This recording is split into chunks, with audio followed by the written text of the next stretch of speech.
welcome to our video over chapter 6 where we're going to talk about random variables. In this particular video, we're going to focus on what are discrete versus continuous random variables and how can you solve for those important concepts regarding describing random variables. And we're going to end up using the same acronym that we use for quantitative data, and that's that CUS, center, unusual, spread, and shape. But in order to calculate center and spread, we actually have to learn how to calculate the mean and standard deviation of random variables. So that's what we're going to see in this video. Again, here's that kind of definition of what we're going to be doing. You can also check your Moodle account to see kind of the layman terms of what this is, but can you do these things by the end of this video? And if you can't by the end of this video, watch the addendum video where I solve some of the odd numbered questions at the back of chapter 6.1. All right, so a probability model. Here's the formal definition of it. It describes the possible outcomes of a chance process and the likelihood that those outcomes will occur. We've done this numerous times whenever you hit probability in any sort of math class. We've talked about probability models, but let's take it one step further and talk about random variables. So if we think about tossing a coin, heads versus tails, then we can create any sort of probability model regarding the number of outcomes or regarding the possible outcomes of chance. You know, what's the chance of flipping heads? What's the chance of flipping tails? 1 out of 2. And then you can continue on from there. But what if I want to know what is the probability of tossing a coin 3 times in a row? So I'm going to go ahead and define x as the number of heads obtained. So here, if x is 0, then we're going to call that tails, tails, tails. If x is 1, then that means 1 head is visible. So possible outcomes could be heads, tails, tails, tails, heads, tails, tails, tails, heads. If x is 2, then that means the number of heads obtained was 2. Here are some possible outcomes: heads, heads, tails, tails, blah, blah, blah. Any of those 3 are possibilities. And finally, if x is equal to 3, then the heads appear 3 different times. So the only possible outcome would be heads, heads, heads. So there's a total number of 6 unique combinations, or sorry, 8. I can do some math right there. 8 unique combinations, 1 in the 0 category, 3 in the 1 category, 3 in the 2 category, and 1 in the 3 category, and we can create our probability table from that. And that's where I got these numbers. I got 8 from the total number of unique combinations. There's a 1 in 8 chance of getting tails, tails, tails, a 1 in 8 chance of getting heads, heads, heads, and then a 3 out of 8 chance of getting either 1 head or 2 heads. And so that's kind of how we're seeing this. I can create a distribution model based off of this so that I can see the shape, any outliers that would occur. I can also talk about center and spread.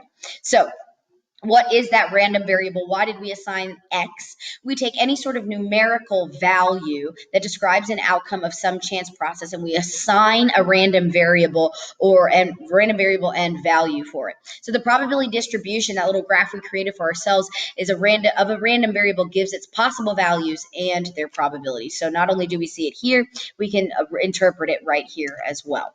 So let's move on to understanding what is the difference between a discrete variable and a discrete and continuous random variable. So a discrete is a fixed set of possible values. I'm going to specifically look at value x1, x2, x3, or in the heads and tails, I'm looking at value 0, value 1, value 2, value 3. There are no possibilities in between. There's no infinite number of interval sets. It's just those fixed sets. Some requirements that have hit probabilities every single time before. Our probability must be between 0 and 1. We knew that before. The total number of our probabilities, the sum of all of our probabilities, must be equal to 8. In the heads and tails, here we are between 0 and 1, between 0 and 1, between 0 and 1, between 0 and 1. If I add them all up, I get a probability of 8 divided by 8, which is a probability of 1. This is just basics behind probabilities. We know this every single time. But let's move on. If we want to analyze that data, we describe the shape, the center, the spread, and the outliers. We call this cussing: center, unusual, spread, and shape. Anytime you see the word describe, there's typically an acronym we've given you to describe the parts that matter the most. So anytime that you need to describe discrete random variables, you're gonna use the same cuss. So we can talk about the shape of our previous question. It was symmetric. Great. We can talk about outliers. There were no really high probabilities or really low probabilities for me to identify as something unusual happening. There was a 1 out of 8 or a 3 out of 8 chance. That was it. But let's talk about center and spread. To talk about center, we're going to talk about the mean. So we need to know how to calculate that. And to talk about spread, we're going to talk about standard deviation. So again, we need to know how to calculate that. So here is the formula for mean. It's not going to be as simple as, okay, let's just calculate the average of each probability. How would we even do that? We're just given probabilities. And no, you're not just going to get the average of all of your probabilities. Again, two main mistakes I see with student work with this. Here is the actual formula. So it is a series. And so the series is telling me to take each sequence, which is the discrete random variable value times its probability. And don't forget, a series is a sum of each sequence. So I'm going to take the discrete random variable value 1 times its probability plus the discrete random variable value 2 times its probability plus, and so on and so forth. That's what a series is, if you didn't recall that from pre-cal or algebra 2. So let's look at this particular question. We are given a baby's APGAR score, and you can Google APGAR score for yourself, is the sum of the ratings of the sum of the ratings on each of 5 scales. So they don't tell us anything else about what an APGAR score is. They don't tell us how those 5 scales are or any of the information about APGAR score. In fact, you don't need to know what an APGAR score is to finish this question. So they're telling you all that information can be summarized in this table with whole number values from 0 to 10. So they've already assigned some value 0, 1, 2, 3, 4, 5, 6, blah, blah, blah. And that's associated with the APGAR score of the baby. And so we don't know like if 0 is an APGAR score or not. We just know that that's the discrete random variable we have assigned to that APGAR score. And that's okay. So we're saying let X equal the APGAR score of a randomly selected newborn. So we're just going to assume their 0 to 10 represents an APGAR score or something about it that they understand better than we do.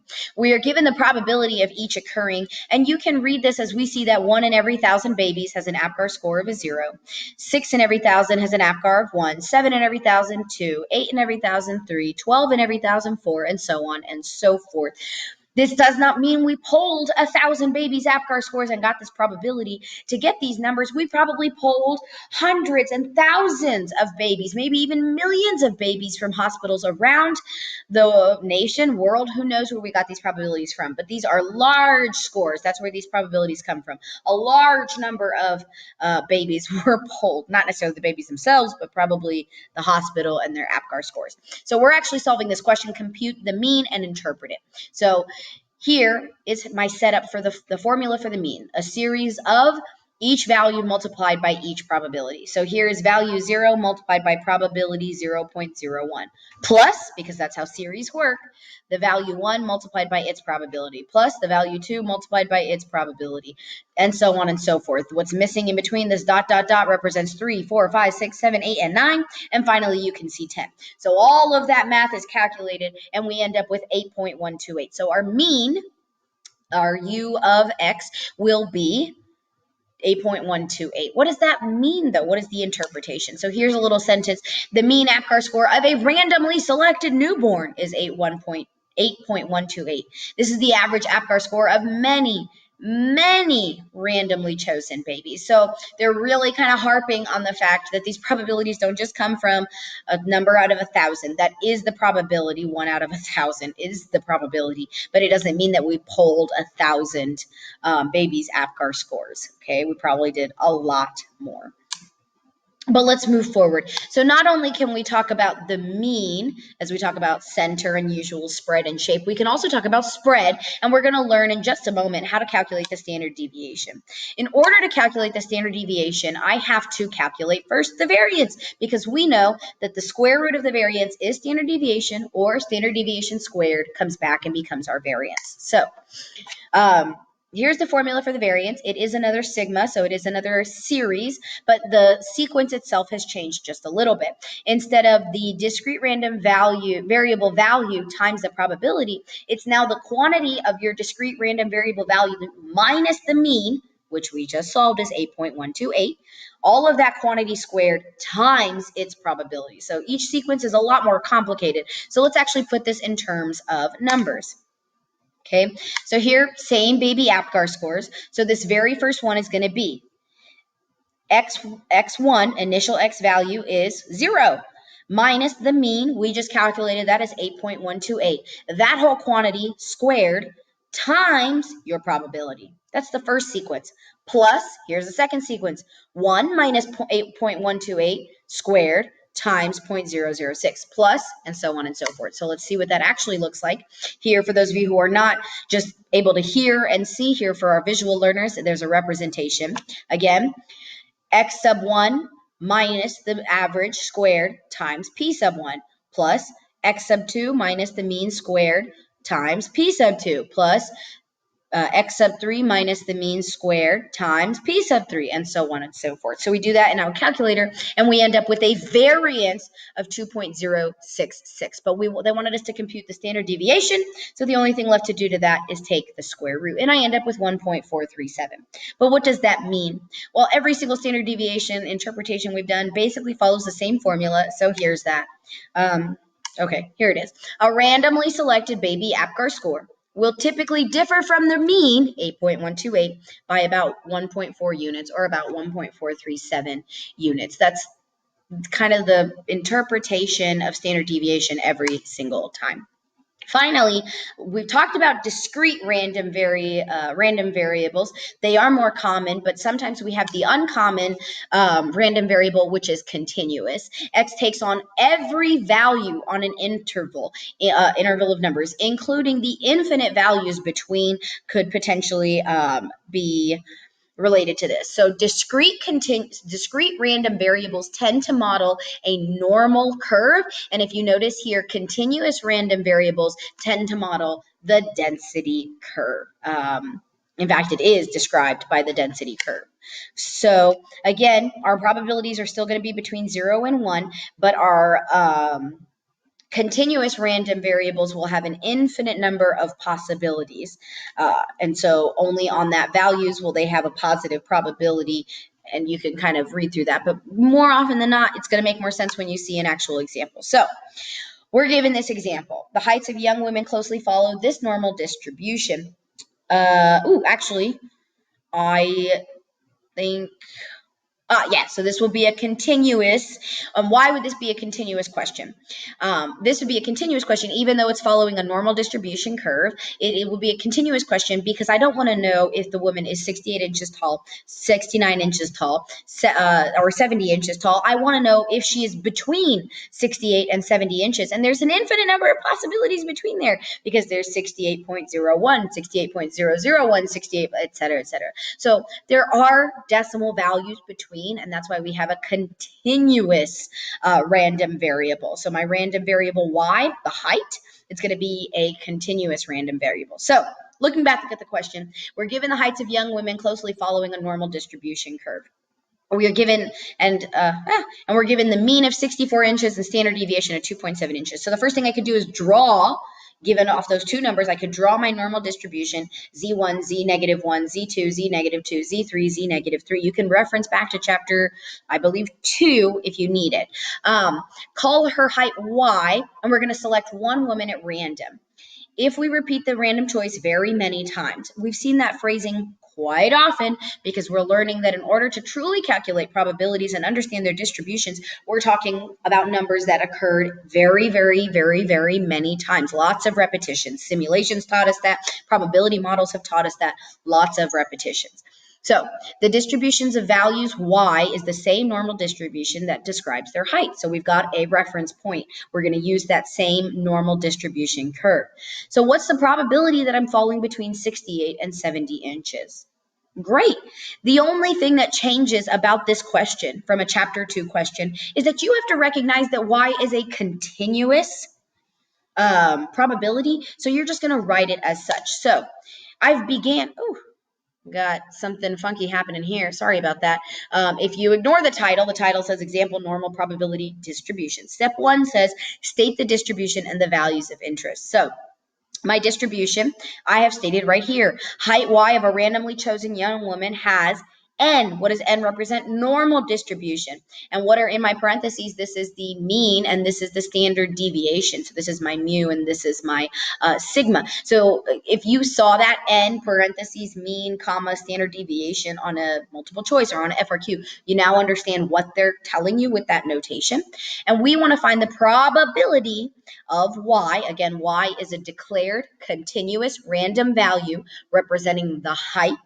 Okay, so if you want to find the probability of y between 68 and 70, and yes, we can include 68, and yes, we can include 70. So this is notation describing what we just saw, but let's actually calculate it. And you're going to see there's no real difference between this calculation and chapter 2's calculation. Hey, look at that. It's just z-score calculation. So first and foremost, I convert observed value 68 to its z-score of 1.48. I convert observed value 70 to its z-score of 2.28. Using my probability tables in the back, I can figure out that as I approach probability 2.22 and I approach probability 1.48, I actually have these values. To get the probability between, I just subtract those two values, and I got 0.0562. So there is a 5.6% probability that her height will be,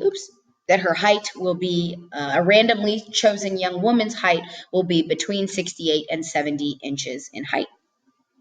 And that is the end of chapter 6.1.